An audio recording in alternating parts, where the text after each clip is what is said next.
بسم اللہ الرحمن الرحیم قل ان کنتم تحبون اللہ فاتبعونی یحببکم اللہ سبحان اللہ ویغفر لکم ذنوبکم واللہ غفور رحیم سبحان اللہ آمنت باللہ وصدق اللہ مولانا العظیم وبلغنا رسوله النبی الکریم الامین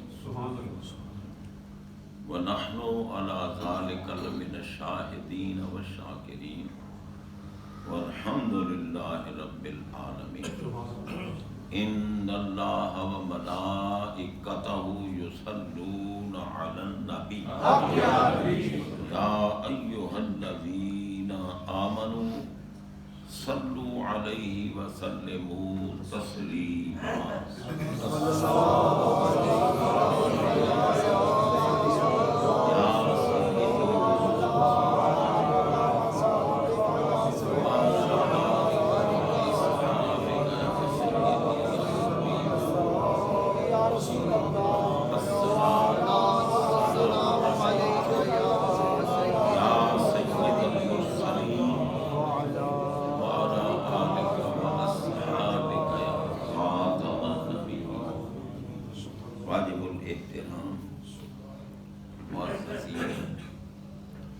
سامعین و حاضرین حضرات، قرآن مجید فرقان حمید قرآن رشید کے 30واں پارہ میں سے ایک آیت کریمہ کی تلاوت کا شرف حاصل کیا ہے۔ سبحان اللہ۔ ان کلمات طیبات میں رب العالمین جل شانہ نے یہ ارشاد فرمایا ہے کہ محبوبیت کے منصب پہ کون لوگ فائز ہوتے ہیں۔ سبحان اللہ سبحان اللہ ارشاد فرمایا قل سبحان محبوب فرما دیجیے اللہ ان کنتم تحبون اللہ، اگر تم، یہ خطاب ہمارے آقا علیہ الصلوۃ والسلام کا سارے انسانوں کے ساتھ اور سارے جنات کے ساتھ سبحان اللہ کہ ان کنتم تحبون اللہ، اگر تم اللہ تعالی کی ذات پاک سے محبت کرتے ہو سبحان اللہ فاتبعونی، سبحان اللہ اب سرکار کا مقام دیکھیے، سبحان اللہ سبحان فرمایا بس میری اتباع کرو، سبحان اللہ واہ واہ میرے نقش قدم پہ چلو، سبحان یحببکم اللہ، جب تم میرے متبع بن جاؤ گے، میرے نقش قدم پہ چلو گے، اللہ تعالیٰ تمہیں محبوب بنا۔ سبحان اللہ یغفر لکم ذنوبکم، اس اتباع کے صدقے اللہ تعالیٰ تمہارے گناہ بھی معاف کر دے گا، اللہ واللہ غفور الرحیم، اور اللہ تعالیٰ غفور ہے۔ غفور کا معنی ہے گناہوں کو، ہمیشہ گناہوں کو بخشنے والا، سبحان اللہ رحیم رحم کرنے والا۔ اب غفور کی صفت نے تو ہمارے گناہوں کو معاف کرا، سبحان اللہ اور رحیم فرمایا اللہ تمہارے گناہوں کو نیکیوں میں بدل دے۔ سبحان اللہ سبحان اللہ سبحان اللہ یہ حضور علیہ الصلوۃ والسلام کی اتباع کا صدقہ ہے، سبحان اللہ ان کے نقش قدم پہ چلنے کا صدقہ، ان کی اداؤں کو اپنانے کا صدقہ۔ اب سرکار کی ادائیں، کیونکہ اتباع جو ہے یہ عام لفظ ہے، اطاعت بھی اس کو شامل ہے۔ سرکار کی محبت میں گم ہو کر ان کا تو کہ غلامی زیب گلو کرتے ہوئے ان کے عشق کا چراغ اپنے سینے میں روشن کرے، محبت کی شمع اپنے دل میں جلائے اور محبوب کی محبت میں ڈوب کر جب ان کی غلامی کرتے ہوئے ان کی اداؤں کو اپنائے گا۔ ہمارے آقا اللہ تعالیٰ کے اتنے محبوب ہیں کہ وہ بے نیاز محبوب کی ادائیں دیکھ کر مجھے ہو جاتے ہیں۔ نعرہ تکبیر، نعرہ رسالت، محبوب علیہ السلام کی ادائیں دیکھ کر۔ اب سرکار کی ادا ہمیں کیسے نظر آئے؟ آقا نے یہ بھی فرمایا ہے نا کہ صلو کما رأیتمونی اصلی۔ اب جو کہتے ہیں نا سب ٹھیک ہے، انہیں بھی توجہ کرنی چاہیے۔ سرکار ماتے صلو، نماز پڑھو، مگر یہ نہیں جیسے تمہاری مرضی ہے پڑھو، ٹانگیں چوڑی کر کے پڑھو، ہاتھ اوپر باندھ کے پڑھو، نیچے باندھ کے پڑھو، چھوڑ کے پڑھو، ہر رکن کی تبدیلی کے وقت ہاتھ اٹھاتے رہو یا نہ اٹھاؤ، مرضی سے نہیں۔ نماز پڑھو مگر کیسے پڑھو؟ کما رأیتمونی اصلی، جیسے تم نے دیکھا میں نے نماز پڑھی۔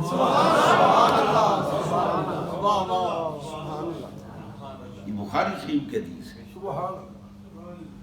اس حدیث کو سب مانتے ہیں، ہر فرقے والا مانتا ہے، حدیث کو مانتا ہے، لیکن عمل کسی کسی کو نصیب ہوتا ہے۔ اب فرمایا کہ نماز پڑھو اس طرح پڑھو جیسے تم نے مجھے پڑھتے ہوئے دیکھا۔ بھئی ہم نے تو نہیں دیکھا، ہم نے تو سرکار علیہ الصلوۃ والسلام کو نہیں دیکھا، دیکھا تو صرف صحابہ نے، جو سرکار کے اس وقت جب آپ عالم دنیا میں جلوہ فرما تھے اور ایمان لانے کے بعد جو آپ کے ساتھ رہے، ان نے دیکھا، ان نے ساتھ نمازیں پڑھی۔ حکم ہمیں بھی ہو گیا کہ اس طرح نماز پڑھو جس طرح مجھے نماز پڑھتے دیکھا۔ ہم نے تو دیکھا نہیں، پھر یہ حکم کیوں ہوگا؟ کیونکہ اللہ تعالیٰ تو فرماتا ہے کہ لا یکلف اللہ نفسا الا وسعها۔ اللہ تعالیٰ تمہیں تمہاری طاقت سے زیادہ تکلیف نہیں دیتا، تمہیں اس عمل کا حکم دیتا ہے جس عمل پر عمل کرنے کی تمہیں طاقت۔ اب دیکھو نماز میں کیا فرض ہے؟ کھڑے ہو کے نماز پڑھنا فرض ہے۔ خدا نہ خواستہ کوئی بندہ بیمار ہو گیا، وہ کھڑا ہوتا ہے، اسے چکر آتی ہے، تو جناب بندہ یا کسی کوئی اور عذر لاحق ہو گیا، کھڑا نہیں ہو سکتا، تو کیا معاف ہو گیا؟ کیا نہ کر بیٹھ کے پڑھنا، کیونکہ ہمیں اس عمل کا حکم ہے جس کی طاقت ہے۔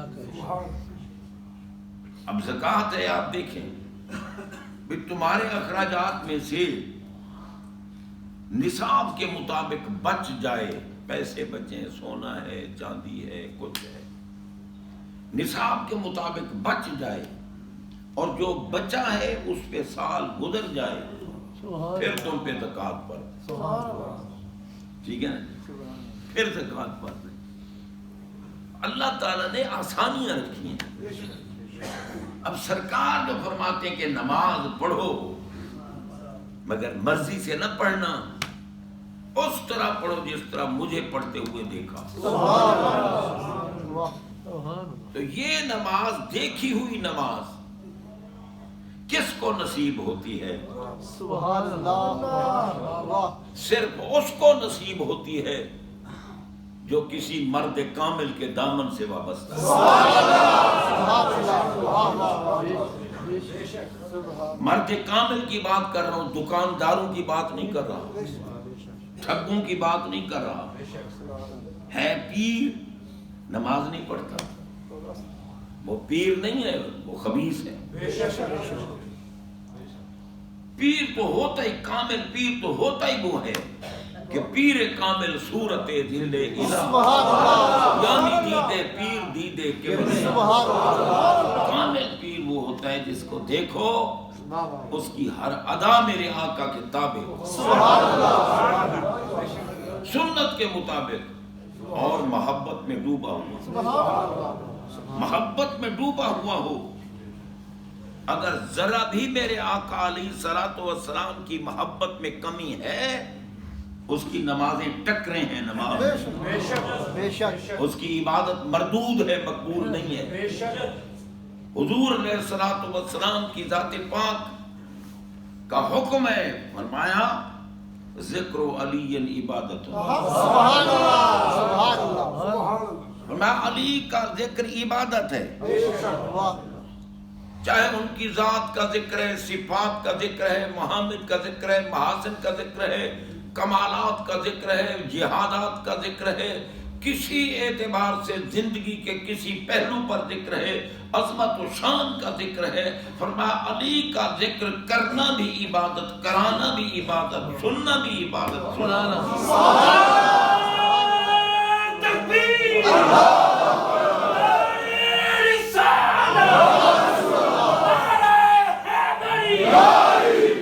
یہ روایت کس نے بیان واہ، فرمائی؟ واہ، واہ، واہ، سبحان اللہ، ان مائی صاحبہ نے بیان فرمائی جو دنیا میں ہی جنت میں رہتی، سبحان اللہ، حضرت سیدہ طیبہ عالمہ عابدہ فقیہہ مجتہدہ زاہدہ محبوبہ محبوب خدا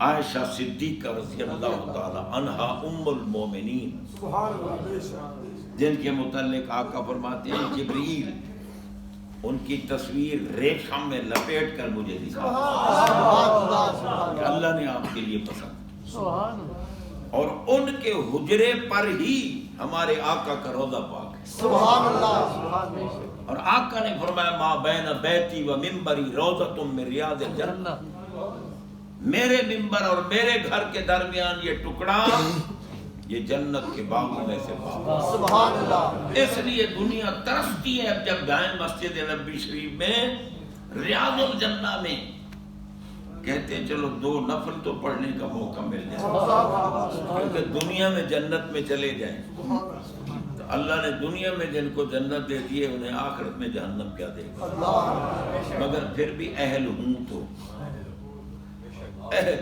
یہاں نااہل بھی جا سکتے ہیں، وہاں نااہل نہیں جائیں گے۔ حضرات محترم سیدہ عائشہ صدیقہ رضی اللہ تعالی عنہا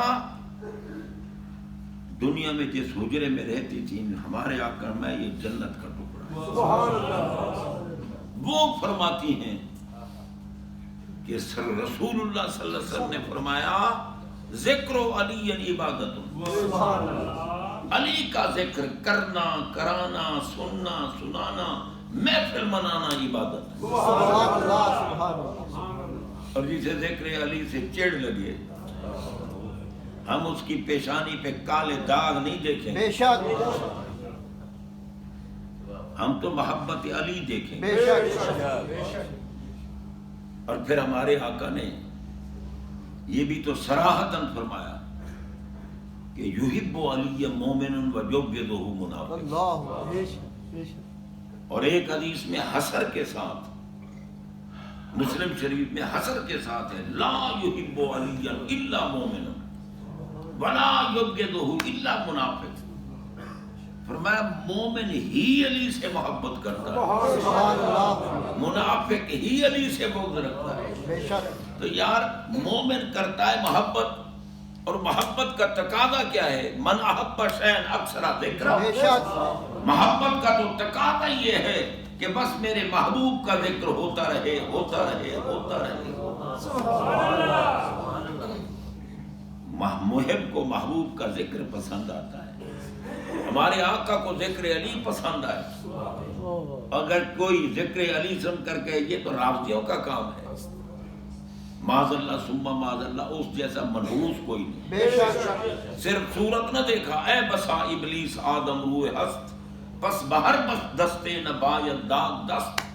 عارف رومی فرماتے ہیں کہ یہ شیطان نامراد ایسا کمینہ ہے، بڑے بڑے بزرگوں کی شکل بنا کے بیٹھا ہوتا ہے، داڑھی بھی ہوتی ہے جناب، یہ صلاۃ و سلام بھی پڑھ رہا ہوتا ہے، نمازیں بھی پڑھ رہا ہوتا ہے، تبلیغیں بھی کر رہا ہوتا ہے، کئی قسم کی شعبے باتیاں کر رہا ہوتا ہے، لیکن پہچانا کرو، قریب جا کے بیٹھو، اگر مدینے والے آقا اور ان کی ہر نسبت سے محبت کرنے والا ہے تو پھر پیر کامل ہے، ورنہ سمجھ جاؤ ہے شیطان کتا مگر شکل انسان اور کامل کی بنا دے. بے شک بے شک محبت رسول کے لیے تو کائنات پیدا ہو، بے شک ورنہ ضرورت کیا ہے قبر میں پوچھنے کی. اللہ تو عالم الغیب ہے نا، اللہ تعالیٰ کیا ضرورت ہے پوچھوانے کی. کہ بھئی پوچھو اس سے، محبوب جلوہ فرما ہے.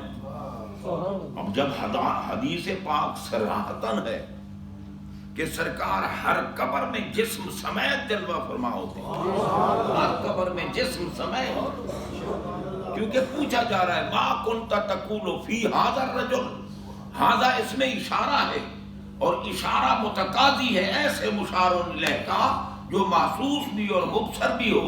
کیا مطلب؟ یعنی جس شے کی طرف اشارہ ہو رہا ہے، آنکھ بھی اس کو دے سکے، ہاتھ بھی اس کو چھو سکے،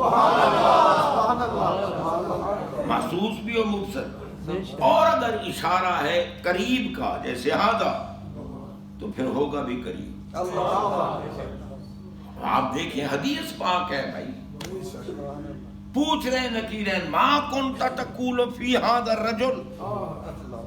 یہ سامنے جو بیٹھے رجل لفظ مبہم ہے، عام لفظ ہے.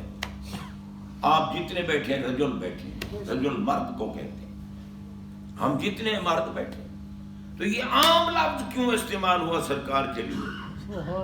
فرمایا اگر عام لفظ استعمال نہ ہوتا تو امتحان ختم ہو جاتا، اگر عظمت والا لفظ ہوتا تو پھر تو امتحان نہیں تھا. اس لیے مبہم لفظ بولا کہ تاکہ اس کو پتہ چلتا ہے یا نہیں چلتا، دنیا میں بھی جو میرے محبوب کو پہچانے گا بس اسی کی عزت ہوگی، قبر میں بھی جو سرکار کو پہچانے گا اسی کی قبر جنت.